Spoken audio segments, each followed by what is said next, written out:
말씀 읽겠습니다. 창세기 22장 1, 2절입니다. 오늘은 두 가운데를 같이 보시겠습니다.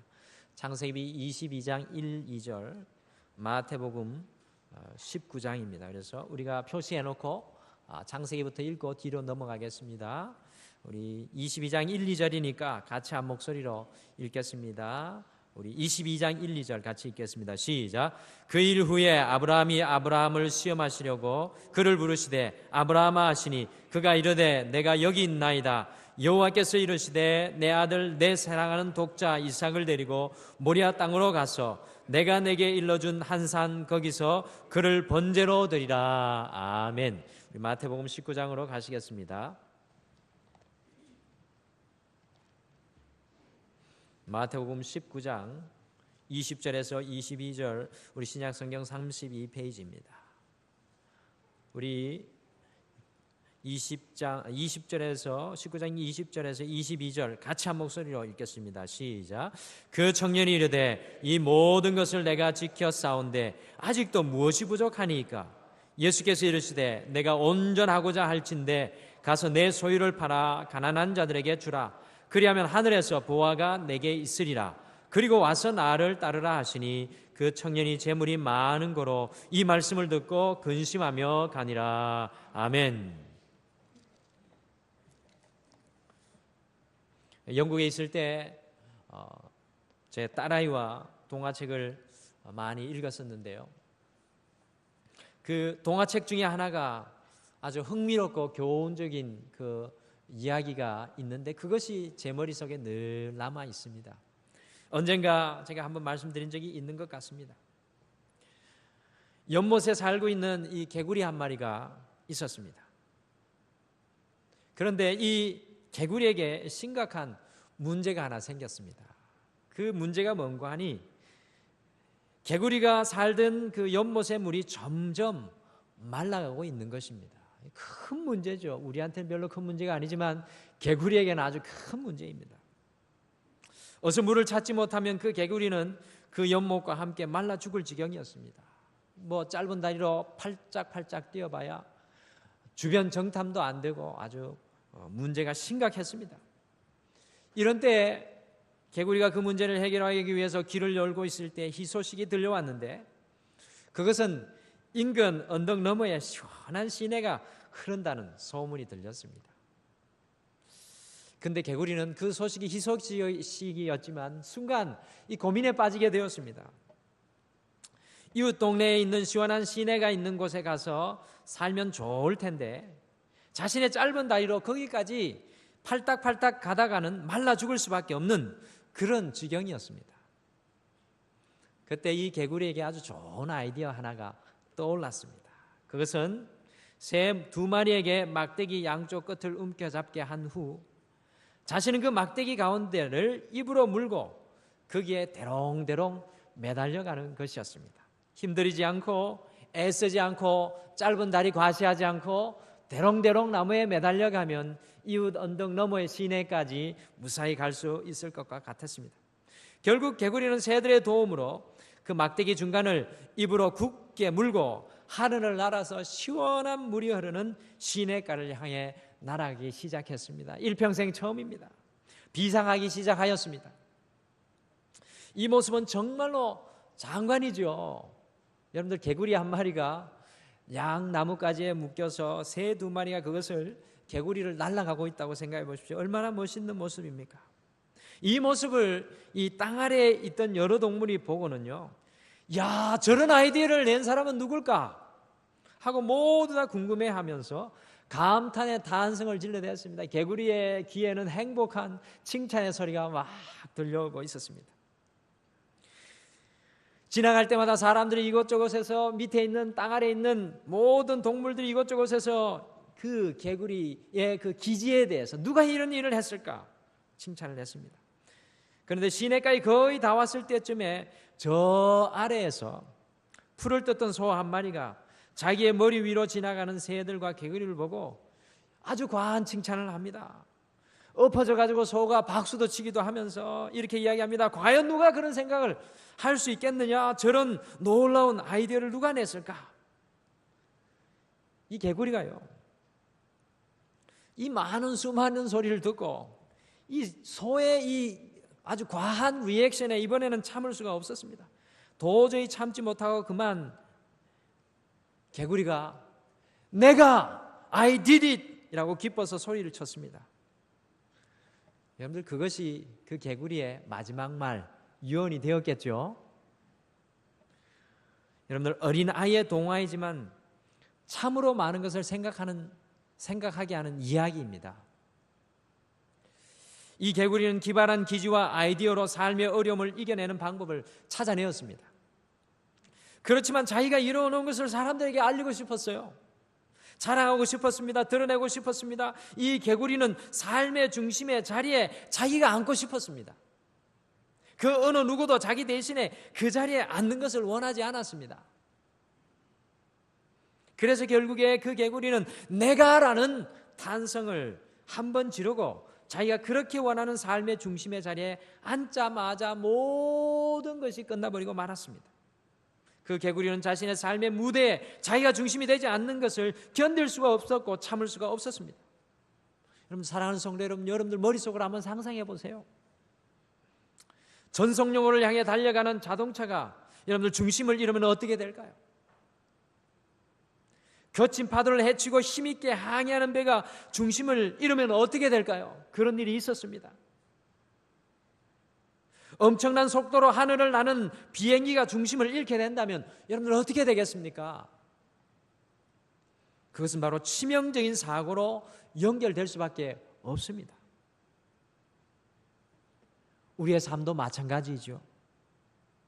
우리의 삶의 중심이 제대로 던들이 서 있지 않는다면 우리 눈으로 보이지는 않지만 나타나지는 않지만 우리는 삶의 큰 문제에 봉착하게 될 수밖에 없습니다. 그래서 오늘 이 아침에는 특별히 성경에 나오는 두 인물, 두 사람을 통해서요, 우리의 삶의 중심에 과연 우리 하나님은 무엇이 놓여지기를 원하시는지 함께 말씀을 통해 좀 살펴보기를 원합니다. 오늘 말씀의 제목이 바로 회복, 삶의 중심을 새롭게 하라. 한번 따라해 보실까요? 회복, 삶의 중심을 새롭게 하라. 저희가 2016년 이 등마루의 표어인 회복하게 하소서를 붙잡고 매 주일마다, 여러분들 벌써 지겨워지셨습니까? 그렇지 않으시죠? 회복은 언제 들어도 가슴 뛰지 않습니까? 언제 들어도 회복하고 싶고 언제 들어도 새로워지고 싶고 한 단어가 바로 회복입니다. 이 2016년 이 회복하게 하소서라는 이 표어를 매주일 붙잡고 부족한 이 종이 말씀 모든 부분에 회복해 가는 것을 찾아서 전하려고 하니 얼마나 힘들겠습니까? 어제도 잠 못 이루는 밤이었습니다. 할렐루야. 어쨌든 회복의 역사를 이루기 위해서 어떤 삶의 변화가 일어나야 하는지 우리가 이 매주일마다 나누고 있습니다.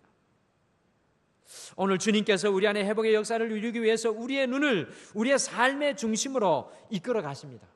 오늘 주님께서요, 이 예배를 드리면서 우리 가슴을 좀 드러내놓고 우리 가정을 보고 우리의 삶을 보고 우리의 직장의 삶의 모습도 보면서 우리의 삶의 중심을 궁구하여 찾도록 오늘 우리 주님께서 우리를 초청하십니다.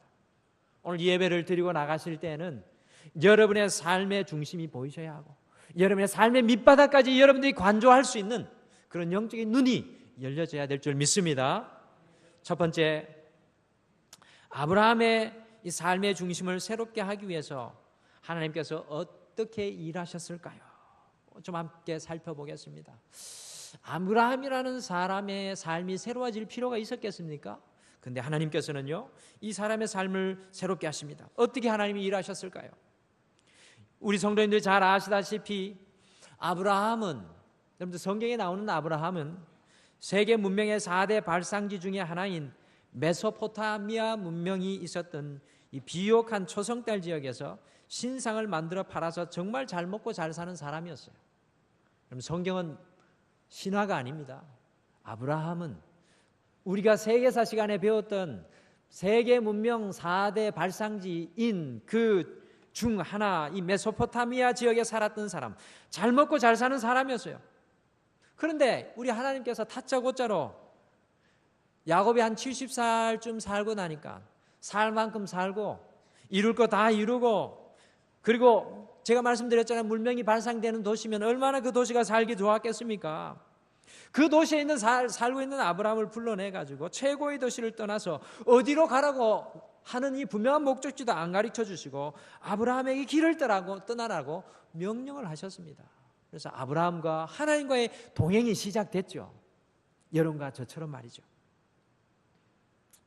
여러분들이 잘 아시는 대로 이 아브라함의 후손이 바로 오늘날의 이스라엘이 되겠습니다.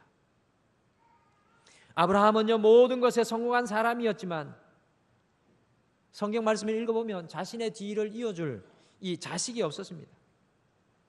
지금으로부터 한 4,000년 전에 고대 사람들은 가장 저주받은 모습이 바로 있는 건 다 있고 아무리 좋은 거 다 가져도 자식이 없는 것을 가장 큰 저주로 생각했습니다. 이와 같은 처지에 놓여 있었던 아브라함에게 하나님은 아들을 선물로 주십니다. 과학적으로 도저히 이해할 수 없는 나이인 100세가 되었을 때, 그리고 그의 아내 사라가 90세가 되었을 때 아들을 얻게 하십니다. 어떻게 그 나이에 아들을 생산할 수 있었는지 큰 의문입니다. 제가 그래서 신학생 때 이걸 어떻게 믿을 수 있을까 고민을 많이 했는데 도무지 방법이 없습니다. 뭘로 믿어야 되겠습니까? 믿음이 있어야 믿어질 줄 믿습니다.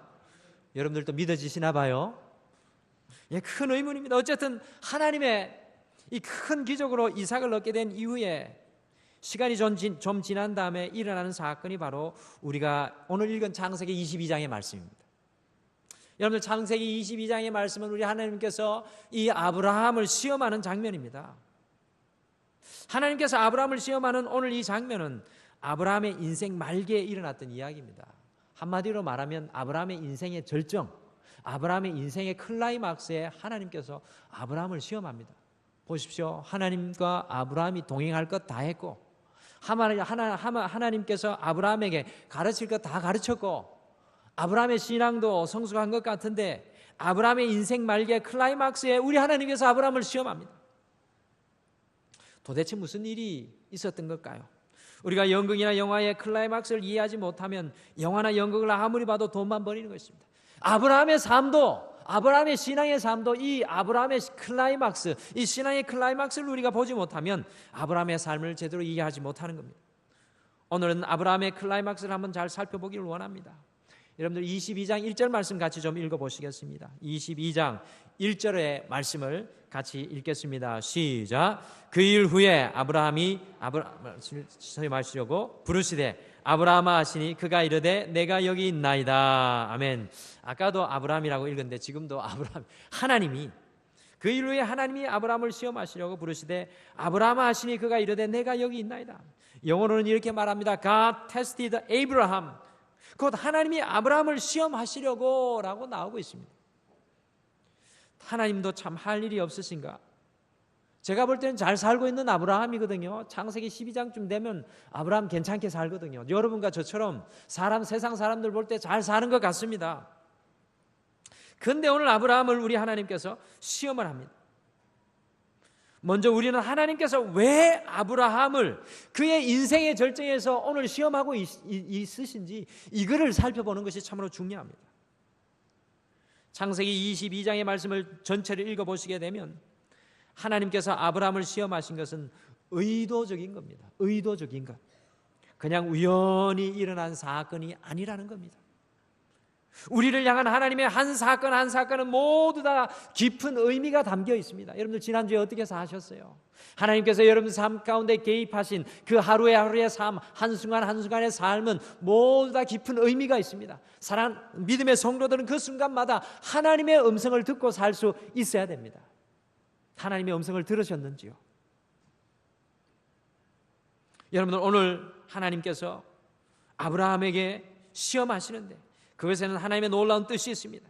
아브라함의 삶의 클라이막스에 해당하는 사건이 이것이니만큼 오늘 하나님께서 아브라함을 시험하는 것에는 하나님의 숨은 아주 심한 뜻이 있습니다.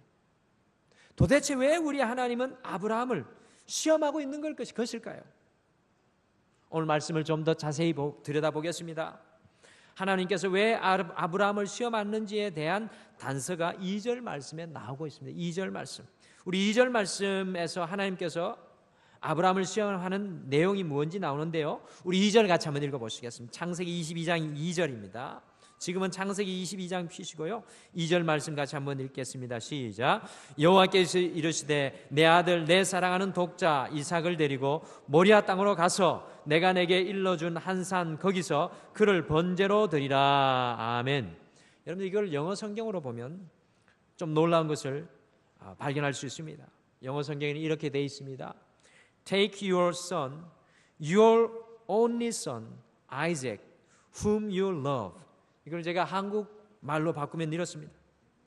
너의 아들, 너의 하나밖에 없는 아들, 유일한 아들, 독자 이삭, 내가 정말로 사랑하는 아들. 여러분들 뭔가 느껴지는 게 있으세요? 너의 아들, 너의 하나밖에 없는 아들, 유일한 아들, 독자 이삭, 내가 정말로 사랑하는 아들을 하나님께서는 아브라함에게 잡아서 번제로 드리라고 오늘 주님께서 도전하시고 시험하십니다. 하나님께서 시험의 도구로 사용하시는 것은 아브라함이 100세에 얻은 아들, 하나밖에 없는 아들, 하나님의 미스테리 속에 얻은 그 아들을, 아브라함이 정말로 사랑하는 그 아들을, 그 이삭을 하나님께서 바치라고 도전하십니다. 바치는데 그냥 바치는 게 아니라 그 아들을 잡으라는 겁니다. 영어로는 슬로터, 곧 도살하라는 것입니다. 죽이는데 그냥 죽이는 것이 아니라 각을 떠서 생선처럼 뼈를 발라내고 살들을 발라내고 내장을 발라내어서 주님 앞에 번제로 드려라는 그런 시험을 오늘 우리 주님께서 아브라함에게 하고 있는 것입니다. 그냥 죽인 것이 아니라 아들의 몸을 해보에 가깝게 각을 뜨고 그 아들을 태워서 그 아들이 타는 냄새로 예배를 드리는 것이 번제였습니다. 여러분들 경악할 만한 시험의 내용 아닙니까? 성경 읽으실 때 아브라함 그냥 읽으시면 안 돼요. 하나님 진짜 모진 분이시네. 나 이런 하나님은 내가 어찌 믿을꼬? 이런 고민도 해보셔야죠. 정말로 하나님 모질게 오늘 아브라함을 다루십니다. 토막살인보다 더한 것을 아들에게 하라고 오늘 하나님께서 말씀하시는 것입니다. 그런데 여기에서 우리가 아주 중요한 질문을 하나 해야 합니다. 왜 우리 하나님께서 오늘 이삭을 시험의 대상으로 삼았겠습니까? 왜 우리 하나님께서 아브라함에게 이삭을 주고 다시 그 이삭을 뺏어가려고 하는 겁니까? 그것의 단서가 2절 말씀에 제가 나온다고 말씀드렸습니다. 2절 말씀에 보면 하나님께서는 아브라함이 이삭을 얼마만큼 사랑했는지 잘 강조하여서 말씀합니다. 이삭의 말이 아니에요. 하나님 말씀입니다. 뭐라고? 너의 아들, 너의 하나밖에 없는 아들, 유일한 아들, 독자 이삭, 내가 정말로 사랑하는 아들. 지금까지 하나님과 동행했던 그 하나님의 이름은 없어요. 아들만 2절 말씀에 하나님의 음성 속에 들려옵니다. 아브라함이 이삭을 사랑했다고 하나님 말씀하십니다. 아브라함의 이삭을 향한 사랑 때문에 우리 하나님은 아브라함을 오늘 시험하시는 것처럼 보입니다. 그러면 또 우리가 이렇게 반문할 수 있겠죠. 아니 도대체 부모로서 자신의 아들을 사랑하는 것이 당연하지 이게 무엇이 잘못되어서 하나님께서 오늘 아브라함을 시험하시는가? 이런 질문도 우리에게 흘러나올 수 있습니다. 오늘 말씀을 잘 이해하는 데에는 그리스 사람들이 말하는 4가지 사랑이 큰 도움이 될 것 같습니다. 그리스 사람들은 사랑을 4가지로 조직적으로 나누어서 이해합니다. 예전의 고대 그리스 사람들 말입니다. 여러분들이 잘 아시는 첫 번째 사랑은 에로스입니다. 이것은 바로 남녀간에 불타는 뜨거운 사랑이죠. 오늘 불타올라 뜨겁게 사랑하는 두 남녀가 이제 결혼하려고 같이 왔죠. 그게 에로스의 사랑입니다. 두 번째 사랑은 필레오입니다. 이것은 친구 간의 사랑이죠. 아마 저분들도 이제 결혼해가지고 얼마 지나지 않으면 남녀간에 불타는 에로스의 사랑이 시작되었다가 결혼하고 얼마 지나지 않아서 필레오의 사랑, 친구의 사랑으로 변하게 되고 나중에는 의리로 살아가다가 어떻게 되면 뭐 옆에 있거나 말거나 그렇게 될 수도 있는데 그런 가정이 안 될 줄 믿습니다. 저는 결혼한 지 한 시험 들겠네 이지연 씨가 그렇죠. 어쨌든 한 10년이 넘은 것 같은데, 네, 사랑하는 마음이 커요. 이거 진짜 솔직히 고백합니다. 집에 가서 칭찬받으려고 그러는 게 아니라 사랑하는 마음이 큰데, 여러분들 에로스의 사랑, 필레오의 사랑, 친구의 사랑입니다. 세 번째가 스트로게입니다. 이것은 부모와 자식 간의 사랑이죠. 여러분들, 부모와 자식 간의 사랑이 스트로게입니다. 네 번째 사랑은 아가페입니다. 아가페. 이것은 신적인 사랑이 하나님을 사랑하는 마음이에요. 저는 이 사랑 네 가지를 구분해 놓은 것을 보고 참 이 그리스 사람들의 식견이 깊구나라는 생각을 하게 됩니다. 그러면서 제가 오늘 이 창세기 22장 2절 말씀 궁금증이 생겼어요. 도대체 하나님께서는 왜 창세기 22장 2절 말씀에서 아들이라고 표현해야 난 놓았는가 생각해서 이 그리스 말로 기록된 70인년 성경, 그리스 사람들은 이것을 네 가지 사랑으로 구별해서 이야기해 놓지 않았겠어요? 제가 생각해도 제가 명석합니다. 그래서 그리스 성경을 찾아봤죠. 70인년 성경에 찾아봤더니 뭐라고 돼 있을 것 같습니까? 뉘앙스가 아가페일 것 같습니까? 스트로게인 것 같습니까? 필레오인 것 같습니까? 스트로게는 부모의 사랑이라 그랬습니다. 뭡니까 또? 어쨌든 무슨 사랑인 것 같아요? 부모의 사랑인 것 같습니까? 신적인 사랑인 것 같습니까? 어떤 사랑으로 표현되어 있을 것 같아요? 바로 이 아가페, 신적인 사랑으로 그리스 이 72년 번역에는 창세기 22장 2절 말씀이 기록되어 있는 것을 제가 찾게 되었습니다. 스트로게의 사랑, 곧 부모와 자식 간의 사랑이 아니라 아가페의 사랑, 곧 자신의 아들을 하나님을 사랑하듯이 사랑했다고 묘사하고 있습니다. 우리가 잘 아시다시피 하나님은 아브라함에게 100세의 아들을 선물로 축복으로 주셨습니다. 하나님의 은혜로 얻은 그 아들 이삭이 아브라함에게 어느새 하나님과 같은 존재가 되어버렸습니다. 이삭이 없을 때는 아브라함의 하나님과의 동행은 정말로 완벽한 동행이었습니다. 그러나 이삭이 생기고 난 이후에 아브라함에게 이삭은 어느새 하나님과 같은 존재가 되어버리고 말았습니다. 하나님의 약속 그 하나를 의지하여서 정말 살기 좋은 땅 메소포타미아에서 자신이 누렸던 모든 것을 다 버리고 주님과 동행하는 삶을 시작하였지만 늘 그의 삶의 중심은 하나님이었습니다. 그런데 이 이삭을 가지게 된 이후부터 아브라함은 그 이삭을 하나님을 대신하여서 아브라함의 삶의 중심이 되어버리는 그러한 안타까운 일이 벌어졌습니다. 그래서 아브라함은 이삭을 사랑하기를 하나님 사랑하듯 합니다. 어느새 이삭이 아브라함의 삶의 중심, 곧 우상이 되어버리고 말았습니다. 그래서 2절 말씀에 하나님은 아브라함에게 네가 그렇게 사랑하는 아들, 너의 삶의 중심에 굳게 잡은 자리 잡은 그 아들을 어디 한번 나에게 각을 떠서 제물로 바쳐 봐라라고 아브라함을 시험하시며 도전하시는 것입니다. 우리 하나님 놀랍지 않습니까? 하나님 항상 전곡을 찌르십니다. 하나님은 늘 우리의 인생의 핵심을 찌르십니다. 그래서 히브리서 4장 12절 말씀에 이렇게 말씀하지 않습니까? 하나님의 말씀은 살아있고 활력이 있어 좌우의 날선 어떤 것보다 예리하여 혼과 영과 및 골수와 간절을 찔러 쪼개기까지 하며 또 마음의 생각과 뜻을 판단하시니라고 말씀합니다. 여러분, 하나님은 실수하지 않으십니다. 아브라함이 이삭을 하나님보다 더 사랑하고 의지하였을 때 하나님은 비록 아브라함에게 이삭을 선물로 주셨지만 아브라함의 손에서 이삭을 도로 찾으시려고 하십니다. 여러분들, 무서운 일입니다. 또 어떤 분들은 이렇게 반문을 제기하실 수 있을 것입니다. 자식을 하나님의 사랑으로 사랑할 수만 있다면 그것은 좋은 것이 아닌가요? 라고 말입니다. 그럴 수도 있겠죠. 그러나 여기서 아브라함이 이삭을 하나님의 사랑으로 사랑했다는 것은 아브라함의 잘못된 사랑을 하나님께서 꾸짖는 것입니다. 아브라함은 하나밖에 없는 아들이 세상의 중심입니다. 그러니 이 아이가 제대로 자랄 수 있겠습니까? 고대 그리스도의 사람들이 사랑을 네 가지로 나눈 것은 네 가지 사랑이 다 달라야 한다는 믿음이 있었기 때문이었습니다. 자녀를 사랑할 때는 부모의 사랑이 필요합니다. 그래서 잘못할 때는 꾸짖고 잘못된 길로 갈 때는 그 아들을 바른 길로, 당장은 서로가 마음이 아프지만 이끌어주는 것이 바로 부모의 사랑입니다. 그것이 바로 스트로게의 사랑입니다. 아브라함에게 필요한 것은 이삭을 향한 아가페의 사랑이 아니라 스트로게의 사랑, 부모의 사랑인 것입니다.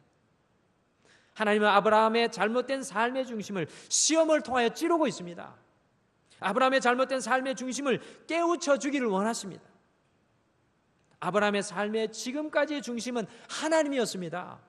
진리신 하나님이었습니다. 그러나 그 중심이 바뀐 아브라함은 이삭에게 사로잡혀 있었습니다. 하나님은 그것을 내어놓으라고 오늘 아브라함에게 시험을 하시는 것입니다. 하나님 그것을 오늘 깨닫게 하십니다. 우리의 삶의 중심이 뒤바뀌게 될 때 하나님은 우리에게 시험하시고 도전하십니다. 신기하게도 아브라함은 그 하나님의 말씀을 바로 깨닫습니다. 그리고 그 아들을 하나님의 말씀대로 드리려고 순종합니다. 저는 확신합니다. 아브라함은 분명히 하나님께서는 자기 아들 진정으로 번제로 받기를 원하지 않으신다는 것을 알았을 것입니다. 그러나 아브라함은 이 하나님의 이 명령에도 한마디도 토를 다지 않고 이의를 제기하지 않고 22장에서 신실하게 이 말씀에 순종하는 아브라함을 자세히 우리가 찾아볼 수 있습니다. 특별히 22장 9절에서 10절 말씀에 보면 아브라함이 자기 아들의 제사를 준비하는 것을 자세히 볼 수가 있습니다. 이것은 아브라함이 자신의 삶의 중심은 하나님이십니다라고 다시 믿음으로 무언의 고백을 하나님께 드린 것과 같은 부분입니다. 아브라함의 절대적인 순종, perfect obedience는 자신의 삶의 중심을 아들 이삭에게서 하나님께로 다시 돌려드리겠다는 그러한 고백인 것입니다. 오늘날의 한국의 많은 가정들이 자녀들을 사랑할 때 아브라함처럼 아가페 사랑을 흉내내어 사랑합니다. 아가페 사랑을 할 수 없는데도 아가페의 사랑의 마음만 가지고 그들을 바라봅니다. 저를 포함한 젊은 부모들은 예전의 부모님들처럼 부모의 사랑으로 잘못된 것을 정확하게 꼬집어주지 않습니다.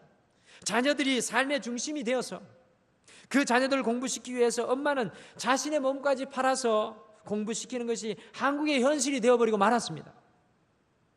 부모들의 그 헌신적이고 희생적인 사랑은 높이 사고 싶지만 이렇게 부모들의 잘못된 삶의 중심은 오히려 자녀들을 망치는 것입니다. 잘못된 삶의 중심에 사로잡혀 있었던 아브라함을 우리 하나님께서 오늘 시험하십니다. 고통스러운 시험이었습니다. 괴로운 시험이었습니다. 그러나 아브라함이 절대적인 순종으로 그의 삶의 중심을 다시 하나님 한 분만으로 회복하게 될 때 더 큰 은혜와 회복의 축복을 누리게 되었습니다. 사랑하는 우리 성도 여러분, 하나님께서 우리를 육체적인 연약함으로, 경제적인 어려움으로, 가정의 어려움으로, 세상의 어려움으로 우리를 시험하십니까? 우리의 삶의 중심이 무엇에 붙들려 있는지 다시 한 번 더 점검하고 우리의 삶의 중심이 주님으로 회복되기를 간절히 소원하는 이 한 주가 되기를 간절히 축원합니다. 이번 한 주는 우리의 삶의 중심이 주님께만 있었으면 좋겠습니다. 두 번째, 젊은 청년의 삶의 중심을 새롭게 하기 위해서 마태복음 19장 16절에서 22절에 우리 예수님께서 어떻게 일하고 계십니까? 우리 마태복음 19장 16절 22절 부분으로 한번 찾아가 보시겠습니다. 오늘 마태복음 19장에 나오는 젊은 청년은 아주 부자였습니다. 젊은데 부자였습니다. 그런데 마태복음 19장 16절 말씀을 보면 이 젊은 부자 청년이 자다가 벼락을 맞았는지 아주 급하게 예수님께 달려와서 무릎을 꿇고 어떻게 해야 영생, 이터널 라이프를 얻을지 예수님께 여쭈어봅니다. 이것까지 참 놀랍습니다. 어떻게 젊은이가 가질 거 다 가진 사람이, 외제차 몰고 다니고 누릴 거 다 누리는 젊은 사람이, 이제 세상의 눈을 뜨고 그것을 누리려고 하는 사람이 이런 마음을 가지고 주님 앞에 찾아왔는지 어쨌든 귀합니다. 이 청년은 어떻게 해야 영원한 생명 곧 구원을 얻을 수 있는지 예수님께 배우러 온 겁니다. 그러나 예수님은 종교적인 구원을 가르쳐 주시지 않고 그 청년의 삶의 중심을 찌르는 질문을 하십니다. 아브라함과 똑같습니다. 물론 예수님께서는 이 부자 청년에게 십계명을 지켰는지 물어보십니다. 먼저는 십계명의 전반부는 여러분들이 잘 아시는 것 같이 하나님을 사랑하는 것, 곧 우리의 신앙의 내용이 십계명의 전반부입니다. 그런데 십계명의 후반부는 이웃을 사랑하는 것, 그 신앙의 형식에 대해서 말씀해 줍니다. 특별히 이 부자 청년에게 예수님께서는 십계명의 후반부, 곧 이 청년에게 신앙의 형식을 다 지켰는지 우리 예수님께서 물어보시니까 이 부자 청년이 그것들을 어려서부터 잘 지켜오고 있다고 말했습니다. 놀랍습니다. 젊은 청년이, 그것도 가질 것 다 가진 젊은 청년이 신앙의 형식을 그대로 다 지키고 살아간다는 게 쉽지 않습니다. 이 자리에 우리 젊은 분들 계시지만 젊을 때 세상의 유혹 하고 싶은 것도 얼마나 많습니까? 웃는 젊은 분들은 유혹이 많은 분들인 줄 믿습니다. 웃다가 안 웃으시네. 네. 근데 이 청년은 신앙의 형식을 다 지켰습니다. 이 부자는 자기의 돈으로 가난한 사람을 구제하기도 하고 하나님께 예배하는 것을 잊지 않았던 것입니다. 그러나 예수님은 마태복음 19장 21절 말씀에 딱 꼬집어서 그 청년에게 한 가지 부족한 것이 있다고 말씀하십니다. 그리고 예수님은 그 청년에게 이렇게 도전하십니다. 가진 재물을 다 팔아서 가난한 사람들에게 나누어 주고 자신을 쫓으라는 것입니다. 왜 예수님은 이 청년에게 재물을 다 팔아 가난한 사람에게 나누어 주라고 도전하십니까? 이것의 해답이 22절 말씀에 나오는데 그 말씀에서 이렇게 말씀하고 있습니다. 그 청년이 재물이 많음으로 이 말씀을 듣고 근심하며 가니라. 사실 우리 예수님은 사람들이 가진 그 재산에 관심이 없으십니다. 여러분들, 우리는 잘못 왜곡되어서 교회가 재물에 관심이 있는 것 같습니다. 우리 예수님이 재물에 관심이 있는 것 같습니다. 우리 예수님은 재물에 관심이 있는 분이 아니십니다. 재산에 관심이 있는 분이 아니십니다. 이 청년을 향해서도 마찬가지입니다. 예수님의 관심은 이 청년의 삶의 중심에 있었습니다. 예수님께서는 이 청년에게 도전하시는 것이 바로 삶의 중심을 내어놓으라는 우리 예수님의 말씀입니다. 이 청년의 삶의 중심이 재산이었습니다. 이 청년의 삶의 중심이 돈이었습니다. 이 청년은 종교적으로 경건한 삶을 살았습니다. 아주 깨끗한 부자였습니다. 그러나 자기 스스로 부족함을 느끼고 예수님을 찾아옵니다. 무엇 때문입니까? 그것은 자기의 삶의 중심에 돈이 하나님이 되어 있었던 것입니다. 그러니 그는 아무리 종교적인 형식으로 예배드리고 주님 앞에 나와서 헌신할지라도 그 마음에 공허함밖에 없습니다. 삶의 중심이 예수 그리스도로 채워지지 않는 한 우리의 신앙생활에는 진정한 만족이 없을 줄 믿으시기 바랍니다. 여러분들은 어떻습니까? 우리가 종교적인 신앙생활을 할지라도 우리의 삶은 과연, 우리의 삶의 중심은 과연, 우리의 심령의 중심은 바로 예수 그리스도의 십자가입니까?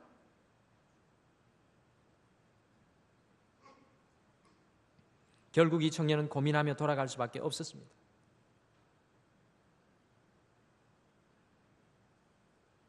오늘 말씀 속에 나오는 부자 청년은 이 삶의 중심이 문제였습니다.